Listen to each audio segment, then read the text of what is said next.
Welcome to Chillin' 101. We hope this video helps. You'll start by confirming you have an original Kinect sensor and the official Kinect Power/USB adapter, because the 1S lacks a dedicated Kinect port. Once confirmed, power down your Xbox and unplug it. This prevents hardware issues while you connect. Attach the Kinect's power brick to the adapter, then plug the adapter's USB into the Xbox back USB port. Make sure cables are seated snugly. Loose connections cause detection failure and erratic behavior. Once done, power the Xbox back on. The system should automatically detect the Kinect. You'll navigate to Settings, then Devices and Accessories, and select Kinect to begin configuration.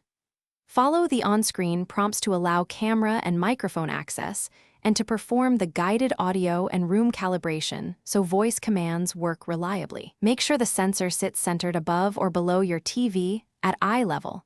Proper placement improves skeletal tracking and voice. To finish, test basic voice commands and gestures from your usual seating position.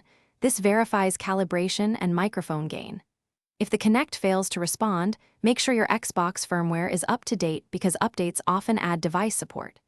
If problems continue, power cycle the console, reseat all connections, and try a different rear USB port. Sometimes ports fail. One key troubleshooting tip: if the Kinect LED is off, the adapter power connection is the most common culprit, so check that first. Thanks for watching. Consider subscribing if we helped you.